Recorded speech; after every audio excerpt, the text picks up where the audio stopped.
กแล่นมาหยอกชื่อไปหาปลาซีปะมาแม่ลินน้ำปลาซีพี่น้องเด้อสบายดีเด้อพากันมาเอาของไปหาปลาซีไปรถชิลมทับอย่าไปยุ่งเลยลูกไปยัง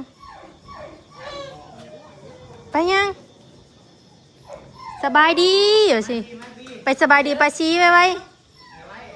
ไปยังมาเด้อมากินนมเด้อมานั่งลินอยู่บ้านเจซีพี่น้องมาเอาของกินมักโม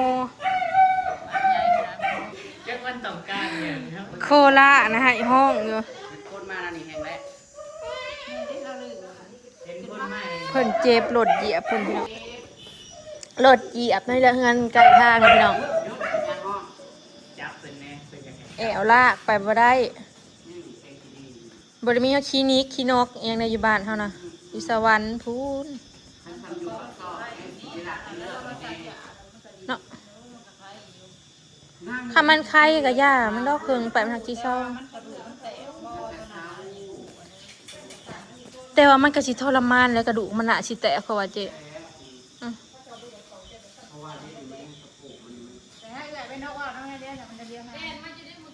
ไปเอาโม้ไปให้กินนะไป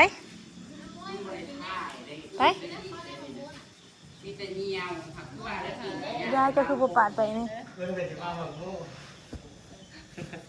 เอาโม้ไปให้กินย่อได้บ่นั่นไปเสียผ้าไปให้เลยบ้าน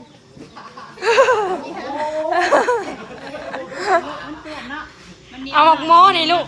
นี่ออกโม้นี่ไปคือวะไปแลกกับน้องไม้ไป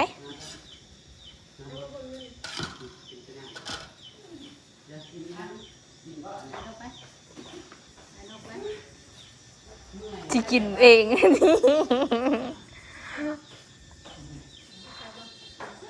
เอาให้เอื้อยไว้ลูกจังมาเอาไหม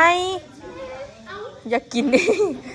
เอาไปให้เอื้อยไว้จังมาเอาไหมเจ้าน่ะไปเอาไปให้เล่าไว้ไปเอาไปให้เอื้อยไว้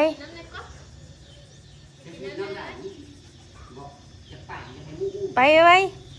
มาสับปลาคอเนี่ยมาอู้ก็เสียวไหนเอาเม็ดมันต่อไหวไหมให้ปานี่ไปปนกหาแล้วกันเนาะพ่อไปซื้อนมมาใหม่พี่น้องนมเบิดอายุนะพ่อซื้อมาให้ลูกนะ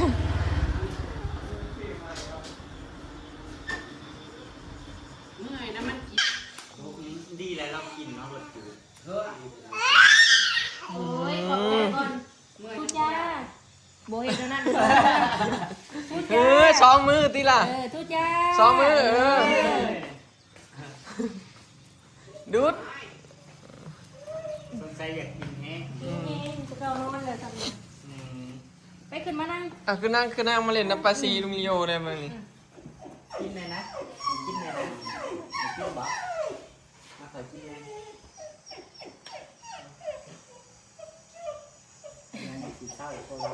เนาะโอ้ยดีไอ้ดูลูกรสหวานรสยังกินเบิดแต่รสหวานยังไม่เคยซื้อกินเนาะกินแต่รสจืดเจ้ารสหวานดูดมีบอกโปรโมทยังอาจจะนั่งแบบนี้ตีคือมีแต่ก็จ้องเถื่อเขาก็เก็บไว้อยู่คลองข้างในป่ะจ๊ะถ้าเราต้องมีค่ะเดี๋ยวเขาซื้ออาหารที่หลังที่เขาโมมีตัวธรรมดาแต่ผมจองซื้อมาลื่นได้กับบุมีสีทองเขาซื้อมาแต่นมพวกนั้นมันแพงแพงแต่จองซื้อมา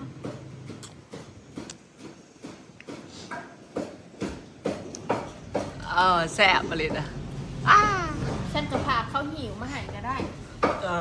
ถ้าจะหิวพอมาจะหมูอ่ะก็เอาค่าหิวหา10 บาทน้องอย่างหนึ่งก่อนพ่ออันนั้นพ่อให้เจ้าเขาจะหิวได้แม่นนะน้องไอ้ได้บอกเงินน้อยแต่คันอันใหญ่จะเอาร้านเลย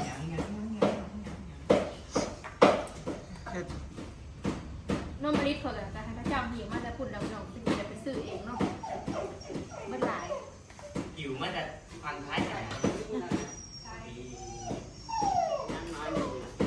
อยู่ประจักษ์ของไทย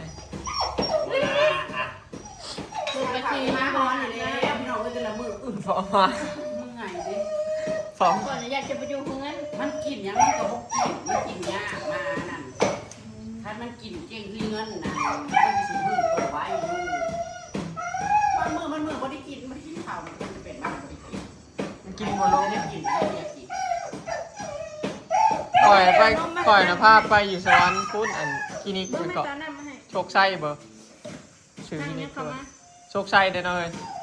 มันบ่มีแนวเอ็กซเรย์ เขาส่งตามหมู่ เขาจะมาใส่ เขาเอาขาเลี้ยงให้เขาน่ะเขาเลี้ยงให้เลยเขากับพี่ปะมาไว้นอนมือแล้วเขาจะโทรบอกว่าขึ้นไปเอามือละแสนนี่แหละรู้ป่ะเขาเลี้ยงให้เบิดมือ สิไว้นี่ละแสนสิจะมือมันจะสิเช้า บอ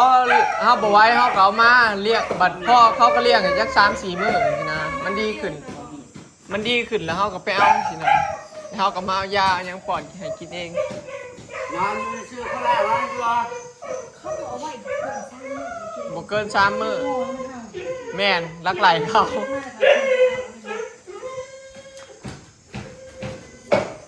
เอากำลังคันกันเนาะ บอบ่แม่นหยังเขาบ่เป็นเจ้าของเด้มามันสิห้องมันบ่จักกิน ขังไว้ในกลุ่มนะเนาะ เขาค้างไว้นะเขา มาเข้าไปมันจะตัวน้อยมาแบบง่ายป้าเข้ามา เงินเองก็จะจูบอยู่บ่อยากได้เนาะ อู้ โอลา โอ้ยรถเหยียบมันโอ้ยตะหน้า ไอ้พวกซอยเขาได้คือเก่าแล้วใครมาจากห้อง เห็นมีเงินแล้วก็มาเห็น บักโคลาต่ออีก ยังนะ เคยเอาลากเขาโดนน้าหล่นตะเวงเลยแบบมันระย่าน ขึ้นน่ะ7 เดือน7 มื้อเช้า 2-3 มื้อขึ้นไปเอา2-3 มื้อเขามาขึ้นไปเอา แต่ว่ามันยากได้ แต่ว่ามันย่างได้มันย่างไปปบ ดูมัน ใช่ไหม แตกไปฮะเนาะ แต่มันตกใจมันเจ็บมันคือ เหยียบกระโตะกลางหลังมันไปเลยบไดเหยียบขามันอยากย่าง มันอยากไป เขาคือปักมาบนที่ เนี่ย เป็นคนมาเลยก็แล่นลาดแล่นเกาะแล่นมา ถ้าเกิดภาพซื้อ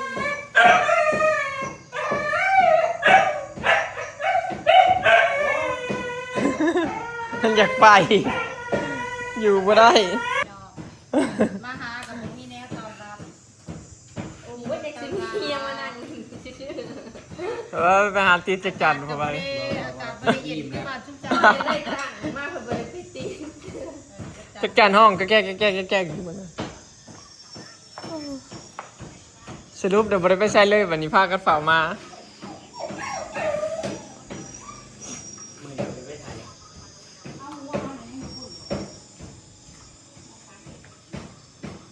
หมูเช่าเลี้ยงงัวแก้วเพิ่นยังเลี้ยงหนูเอ้ย เฝ้าบ่ได้เนาะ มาซื้อหัวอาหารมาเป็นคนอยากได้ก็เป็นราคาเกินกับนี่ 34 โคตรสิบริทายแล้วเขาเจ้าจองเขาไว้เดี๋ยวใครอยากได้เขาจองแล้ว แม่น เขาเจ้า บ้านนั่นละบ่เอา ทอดมือแล้วบ่เอาบัดนี้เอาก็เลยเซลล์ แค่บ้านคนยาลายเลยเจ้านางก็เป็นราคาแล้ว มัน บัตรซื้อหัวอาหารนะแบบนี้เขาอยากได้ เอา เขา มา ก็ เอา บอก มา ว่ากับลิบเนี่ยเท่ากันก็ยุทอนในกลัวเนาะ เนาะอันนี้ก็ลักไล่แล้วเนาะ หิวนมหลายเลยเพราะอะไรกินนมเนี่ยบ่ได้เบิด กินเนาะ ก่อนเพชรออกเลยตายบ่ได้ปึ๊กช่วงเธอนะพวกอะไรบ่เบิดมันเถอะมันแล้วก็น้ำน้ำ เบิดมือละแจ็คกองกินนุ่มเลย บ่กินนมทรง โอ้ยกินประมาณตอน นมกล่องเลยอะยังเล่นอยู่ กินอยู่หักเล่นไปน้ำกินไปน้ำเลยเหี่ยวไปน้ ประมาณนั้นเองก็อ่อนนี่แหละเป็นกระต่าย ำฮักก็เริ่มแบบกินนมกล่องแบบนั้นนะ บางคนก็จะกินก็กินกระเด็นก็มีนะ ให้กินได้แต่ว่ามันบ่รู้จักกินน่ะเด้ อันนี้บอกว่าเป็นกาแฟ มาเหรอ บอกกิน กินได้อุ้มไปทางแม่น้ำนั่นเนาะเป็นเนาะจักมือแล้วนี่ หามือ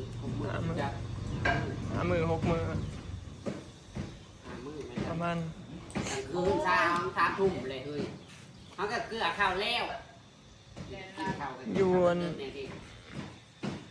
แลนไปหาร้านยานีมาแต่เงินใจต่อ คนใหญ่ก็จะเอาไว้ไว้ การมากับมาเพราะจ้าอีหยังแน่มันเล่นต่ำไปเลย ตัวอื่นนะเขาอายุมีมา เวลาเข้ามาเนี่ยเขาก็เล่นลัดหนามันจะไปยางลงต่ำมัน จ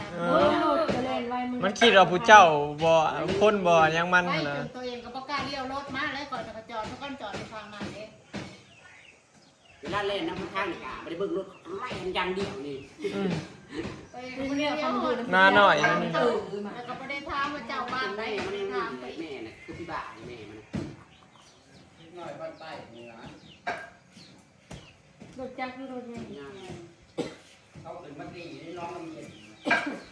เขาว่าเฮาพาไปเอาเมียเฮามันก็ว่าคนน้อยๆอยู่จอยสูงก็ แซ่บบริกินน้ำมัวแดงบ่จ้านะฮะมันจะบ้า ต้องกองให้กินเบิด นมยังบ่ได้สอ ต้องให้กินเริ่มเจอเนาะ มันน่ะคุณจักดุวิบินใส่ดาว โอ้ยความมันฮู้จักสิธรรมดาแม่ให้ว่าเฮ็ดกะตี้ให้เด้อเฮ็ดกะตี้ให้เด้อเฮ็ดกะตี้ให้เด้อเฮ็ดกะตี้ให้เด้อเฮ็ดกะตี้ให้เด้อ เด็ก หู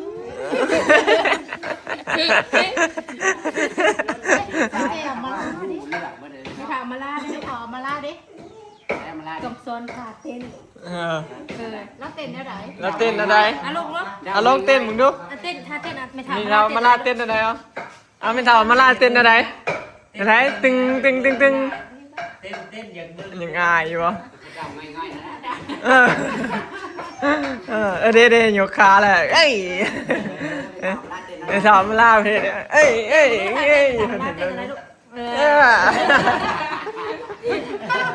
ป่วยเดี๋ยวเธอ เอาไปเอามาล่าเมาเนาะไหนไปเอามาล่าเมาเนาะไหนช้อนดูช้อนช้อนมีแต่แย่มาล่ากี่เมาดูละเมาเนาะไหน ไม่ว่ากินบ่เบิร์ดมันลายพูดเขาเรียกกินน้ำ นี่เนาะนี่เนาะอย่างหันเป็ดเป็ด มันอยู่ซื่อ อยากไปนี่แต่อยากไปซื้อไข่มูนเป็นนางลูกนางคำบน แม่น มาจะจุ่มสัมภาษณ์มันนั่นแหละจะพาเราทำอะไรไม่นี่นะ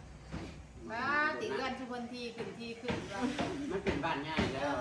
ไม่คุ้มมันนะไม่คุ้มชุมเพื่อนชุมเก่านะเนี่ยงามแล้ววะมาต้นไม้ทุกคนขึ้นที่ต้นปีนักอย่าง แม่นถ้านั่นก็สิ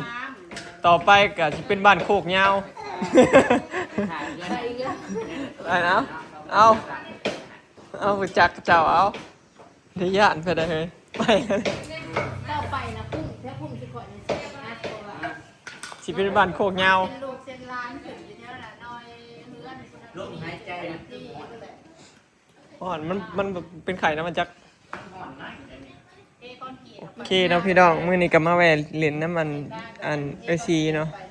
จักหน่อยจะชิมเมื่อเนาะ ปาซีพี่น้องข้างทางอีเลยนี่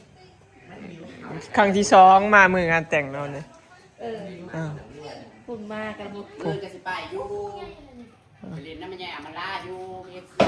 นะ ปีเป๊กน้อง ปิ้งเป็ด ไปก็ยิพาจะโดดน้องแล้วปลาเรา เรามาเป็นน้องเราเรียน ได้ผู้ได้ขี้ไข่หลายๆเลยแห้งคักว่าบอ มันสิออก ปลา ทั้งหนังบ่ FC เขาให้เอาปลาเอาขี่อันงัวใส่เด้ ช่วงการทำบริณาเงินในหน้าบ้านครับมันบ่นไปนะพี่น้องภูมิตู่ใครอยู่ได้เหตุอยู่ หน้าบ้านคอยก็มีอิหยังเกาะมีหมาอิหยังกบอิหยังกบหมาอิหยังมันห่มอยู่เด้มันใหญ่ขึ้นกว่าเก่าแล้วตะกี้นี่ว่าอึดห่มคือมื้อนี้ไข่แน่ต้นไม้มันใหญ่ขึ้นสูงขึ้น ไปเอาคลิปนี้ก็จบไว้สำนี้เด้อนะพี่น้องไปแล้วสบายดีนอนจังสิครับผู้หยอกข้าเจ้าเอ้ย ไปยอมเนี่ยก็ทีมเรา